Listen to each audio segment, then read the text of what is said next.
Hello friends, welcome my YouTube channel PS tech. Jharkhand के एक और नए वैकेंसी में आपका स्वागत है, जो कि झारखंड हाई कोर्ट रांची का है। ठीक है, हाई कोर्ट झारखंड में जो है रांची, वहाँ पे आपका वैकेंसी निकाला गया है, जो कि एडवर्टाइजमेंट नंबर जो है 2024 है। इसको जो हम लोग डिटेल में देखते हैं कि यहाँ पे कब से एप्लीकेशन फॉर्म अप्लाई होगा और कब से जो है आपका फ़ी कितना लगने वाला है, सिलेबस क्या होने वाला है, सभी चीज़ यहाँ पे देखते हैं। तो टोटल वैकेंसी, टोटल जो पोस्ट है टोटल 55 है, जिसमें कि आपका जो है यूआई रिजर्व जो है 22 है, एससी का 6 है, एसटी का 14 और वीसी 1 का 4 है एंड वीसी 2 का 3 और ईडब्ल्यूएस का 6। इसमें जो है 2 पोस्ट जो है रिजर्व है, एक अनरिजर्व के फीमेल के लिए रिजर्व है। ठीक है, और बाकी जो है एसटी में फीमेल के लिए रिजर्व है, यानी कि 2 फॉर्म जो है रिजर्व है फीमेल के लिए। तो यहाँ पे इसका जो फॉर्म फिलअप होने वाला है, तो आपका फॉर्म फिलअप होगा 20 फरवरी 2024 से, और इसका जो है लास्ट डेट जो होगा 22 मार्च 2024। तो ये जो आपका चलने वाला है 20 फरवरी से स्टार्ट होने वाला है, 23 मार्च तक चलने वाला है। ये जो है असिस्टेंट्स पोस्ट के लिए है, केवल इसमें एक ही पोस्ट है, जो कि आप केवल एक ही में फिल कर सकते हैं। जब आप और आगे देखते हैं तो यहाँ पे देख पाइएगा कि आपका जो है जॉब का नेम है assistants for the high court of Jharkhand Ranchi, यानी कि झारखंड में जो रांची हाई कोर्ट है वहाँ के आपको असिस्टेंट पद के लिए है। बाकी वेतन जो है बहुत अच्छा खासा है, 44,200 से लेकर 1,42,400 तक है, जो कि बहुत ही बेहतरीन पेमेंट है। एजुकेशन क्वालिफिकेशन की बात की जाए तो आपको जो है ग्रेजुएशन यहाँ पे होना चाहिए, तो ग्रेजुएशन के बराबर कोई भी डिग्री हो वो होना चाहिए, यूनिवर्सिटी या इंस्टीट्यूट से होना चाहिए। ठीक है, इसके साथ साथ जो है knowledge of working on computer, आपके पास जो है कंप्यूटर का नॉलेज भी होना चाहिए, with sound knowledge of typing on computer, आपके पास जो है बोलने का भी नॉलेज होना चाहिए। ठीक है, और बाकी जो है आपको टाइपिंग का भी नॉलेज होना चाहिए। आगे देखते हैं कितना टाइपिंग चाहिए, कितना क्या चाहिए। यहाँ पे एलिजिबिलिटी क्राइटेरिया में आप देखेंगे तो यहाँ पे देखने को मिलता है कि आप जो है candidate must have the required minimum qualification on before the last date submit online application, यानी कि आपका जो है ग्रेजुएशन का जो मार्कशीट जो है आपका, देखिए 22 मार्च 2024 से पहले का होना चाहिए, यानी कि आपका मार्च तक भी चलेगा। ठीक है, आपका मान लीजिए कि 20 मार्च के आपका फाइनल होता है, तो अब 20 मार्च का भी रहेगा तो चलेगा। ठीक है, इसके बाद जो है आपको मिनिमम जो है आपको कंप्यूटर में जो है 20 वर्ड का जो है आपके पास एक्सपीरियंस होना चाहिए। आपका कम से कम 1 मिनट में 20 वर्ड आपको इंटर करना होगा। ठीक है, आपको कंप्यूटर में। इसके बाद जो है आप यहाँ पे स्पोर्ट कोटा के लिए होंगे तो स्पोर्ट कोटा वाले के भी लिए भी है यहाँ पे। इसके बाद जो है आप यहाँ पे और आगे देखते हैं आपका एज कितना रहने वाला है, तो आपका एज जो है द कैंडिडेट मस्ट बी 21 और above age but not more than 35, यानी कि आपका जो है कम से कम 21 और अधिक से अधिक 35 होना चाहिए। और इसमें जब आप ये अनरिजर्व के लिए है, इसमें आप ईडब्ल्यूएस से होंगे तो आपका जो है 37 और वीसी 1 एंड वीसी 2 के लिए 38।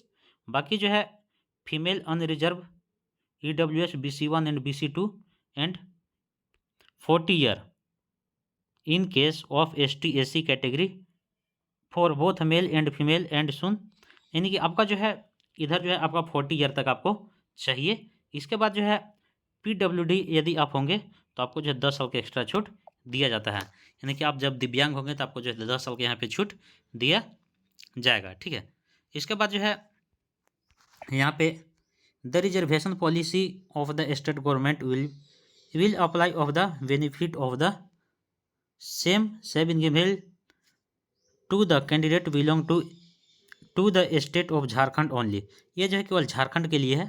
ठीक है, झारखंड के कैंडिडेट केवल फिल करेंगे। The candidate of the other state in reserve category shall be treats as unreserved category, other स्टेटों के भी फिल कर सकते हैं, लेकिन यह जो है यहाँ पे आप रिजर्व माने जाएंगे, यानी कि आप जो है जनरल में आ जाएंगे। ठीक है, अपने स्टेट में आप STSC होंगे फिर भी आपको यहाँ जो है आपको STSC की मान्यता यहाँ पे नहीं दिया जाएगा। यहाँ पे आपका जो है वाइवा भी होगा, मेरिट लिस्ट के साथ जो है यहाँ पे वाइवा का भी टेस्ट होगा। इसके बाद जो है ये पोस्ट जो है candidate must fill only one online application. आप जो है एक कैटेगरी से केवल एक ही फॉर्म फिल कर सकते हैं, आप दूसरा का 2 बार जो है फॉर्म फिल नहीं कर सकते हैं, आप केवल एक ही फॉर्म फिल करेंगे। इसके बाद और देखते हैं कि और आगे जो क्या क्या दिया हुआ है। जो मेन पॉइंट है उस पॉइंट को बस हम इंटर करना चाहेंगे यहाँ पे, क्योंकि जब एक एक चीज़ को मेंशन करें तो बहुत लंबा हो जाएगा। आपके पास जो है ऑनलाइन करने के लिए latest scan photograph of and signature candidate, यानी कि आपके पास जो है कैंडिडेट का फोटो सिग्नेचर होना चाहिए। And scan matriculation certificate in proof the date of birth, matriculation marksheet, grade sheet, case date of birth not mention of matriculation certificate. आपका जो है यहाँ पे डेट ऑफ बर्थ मेंशन होना चाहिए आपका मैट्रिक के मार्कशीट में। इसके बाद जो है आप यहाँ पे ग्रेजुएशन के डॉक्यूमेंट जो है आपको प्रोविजनल ये सब या ओरिजिनल सर्टिफिकेट आपके पास होना चाहिए, ठीक है। इसके बाद आप यदि आप डिप्लोमा कंप्यूटर एप्लीकेशन ये सब DCA ये सब होगा तो आप जो है इसको यूज करेंगे। यहाँ पे आपका फ़ोटो जो होना चाहिए लेटेस्ट फ़ोटो होना चाहिए। फ़ोटो का साइज़ जो है 10 से 50 KB तक चलेगा, JPG और JPEG फॉर्मेट में, 2 फॉर्मेट में चलेगा। बाकी सिग्नेचर जो होना चाहिए इन ब्लैंक पेन इंक, आपका जो है ब्लैक इंक के साथ होना चाहिए, यानी कि काला कलम से आपका सिग्नेचर होना चाहिए। बाकी स्कैन सर्टिफिकेट ऑफ एप्लीकेंट आपका जो है यानी कि डॉक्यूमेंट आपके पास होना चाहिए, और इसमें जो है डॉक्यूमेंट में 100 KB से लेकर 200 KB तक है, आप फोटो अपलोड करेंगे। ये भी जो है JPG से लेकर JPEG 2 टाइप का आप फोटो अपलोड कर सकते हैं। बाकी कैसे इस फॉर्म को फिल करना है आगे हम बता देंगे कि किस तरह से करना है। से आप सभी हमारे चैनल के साथ जुड़ जाइएगा। इसके बाद एक एग्जामिनेशन फ़ी की बात की जाए तो आपका जो है unreserved EWS BC1 BC2 category के लिए जो है 500 रुपये है। बाकी जो है 125 रुपये SC ST कैटेगरी के लिए है, ठीक है। इसके बाद पेमेंट का जो है आप 2 मोड से कर सकते हैं, debit card, credit card, UPI, net banking. इस तरह से आप रेजो पे आप इस सबसे पेमेंट कर सकते हैं, आपको जिससे अच्छा लगे आप कर देंगे। और आगे जब देखते हैं तो आगे और कुछ दिया हुआ है, यहाँ पे बात करते हैं तो आपका जो है फॉर्म फिलअप करने का जो आपका डिटेल जो रहेगा इस तरह से आपका डिटेल रहेगा कि इस तरह से आपको जो वहाँ पे फॉर्म फिलअप करना पड़ेगा। बाकी जो है रिटर्न एग्ज़ाम जो होगा 90 नंबर का होगा, 90 मार्क्स का होगा, जो कि 2 घंटा का समय दिया जाएगा, ठीक है। और 20 minutes for each hour shall be provide to the candidate belong to the person with disability, यानी कि आप जो भी दिव्यांग होंगे उनके लिए जो है 20 मिनट की एक्स्ट्रा टाइम दिया जाएगा, 2 घंटा 20 मिनट। ये जो है क्वालिफाइंग मार्क जो है 40% होना चाहिए UR EWS BC1 and BC2 के लिए, और STSC के लिए 30%। इसमें क्वालिफाइंग मार्क होना चाहिए रिटन एग्जाम में। इसके बाद computer skill test qualifying in nature, 5 minute में आपको जो है 100 वर्ड लिखना होगा, यानी कि 20 वर्ड पर मिनट आपको लिखना पड़ेगा, ठीक है। इसके बाद वाइवा जो है 15 मार्क्स का होगा, जिसमें कि 5 मार्क्स फॉर ऑल कैटेगरी, आपको जो है 15 मार्क्स में 5 मार्क्स यहाँ पे लाना आपको अनिवार्य है। या इसके बाद जो है सिलेबस की जब बात की जाए तो सिलेबस में आपका हो जाता है general English comprehension of English comprehension, English grammar and English word power 20 marks का, और प्लस में आपका जो है as well as English essay writing, आपका जो है आपको इजी में आपको राइटिंग लिखना होगा 10 नंबर की, यानी कि टोटल इंग्लिश में जो है 30 नंबर का होगा। बाकी जो है ऑब्जेक्टिव जनरल नॉलेज है, आपका जनरल नॉलेज जो है 30 नंबर का होगा। बाकी न्यूमेरिकल एबिलिटी यानी कि मैथ, ये सब मैथ रीजनिंग टाइप का ये सब जो भी होता है आपका 30 नंबर का ये भी होगा।